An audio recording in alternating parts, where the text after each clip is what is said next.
As families continue to grieve over the apparent loss of their loved ones, law firms are swooping in to begin legal proceedings against Malaysia Airlines and other corporations. CCTV's Rian Maelzer joins us live from Kuala Lumpur with more on this story. Ryan? Yes, well, it was inevitable that once Malaysia concluded that the plane was lost with all lives aboard, that talk would turn to compensation and litigation. And on Wednesday, a U.S. firm, it's calling itself the largest aviation law firm in the world, was in Malaysia to talk with the families and brief the media and sign up family members, they hope. They're planning to target Boeing and Malaysia Airlines in their legal action and will be seeking damages in the hundreds of millions of dollars on behalf of the families of the passengers and crew. Less than 48 hours after Malaysia's Prime Minister announced that flight MH370 had crashed into the ocean, killing everyone on board, and the lawyers descend on Kuala Lumpur. U.S. law firm Ribic Law Chartered says it has already initiated legal action against Malaysia Airlines and the plane's manufacturer, Boeing, on behalf of one of the passengers' relatives.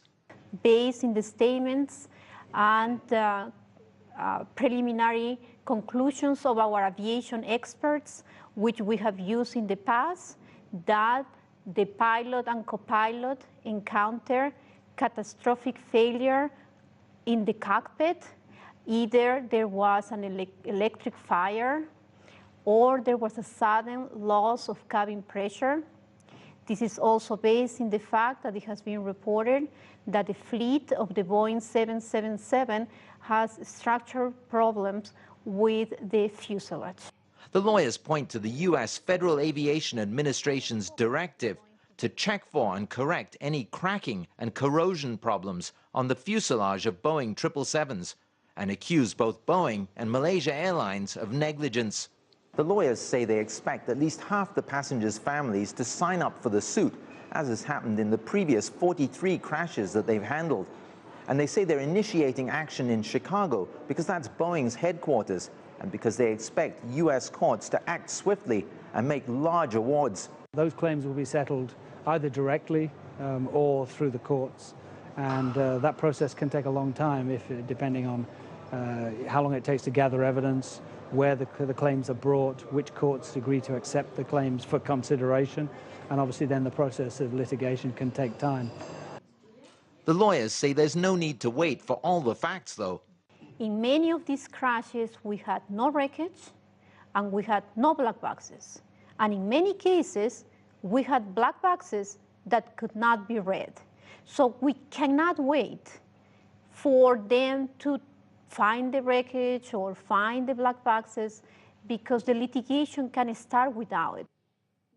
No time to lose in seeking justice for the families, they say, and no doubt in signing up the relatives before the competition does. Now, the lawyers say that they took the legal action initially on behalf of one of the Indonesian passengers' relatives. They've already been speaking to the relatives of passengers here in Malaysia, and right after the press briefing, the lead lawyer rushed out of the room, headed to the airport to fly off to Beijing. Ryan, obviously litigation, everyone kind of thought at some point this would come up. What's this likely to do to Malaysia Airlines? Well, surprisingly little, it seems. From the analyst that I spoke to said that it's the insurers that are going to bear the burden of this, that Malaysia Airlines will be fully insured. That risk is spread out among numerous insurers. There will be some hit to its insurance premiums, but the insurance premiums for passenger airlines are extraordinarily low. They carry some 3 billion passengers a year and pay only $2 billion in insurance premiums, so less than $1 per passenger. So from that aspect, Malaysia Airlines will remain unscathed. However, it is seeing a hit to the number of bookings it's getting, particularly from China, and it's likely to have suspended all advertising and all promotions during this crisis, as is the industry norm.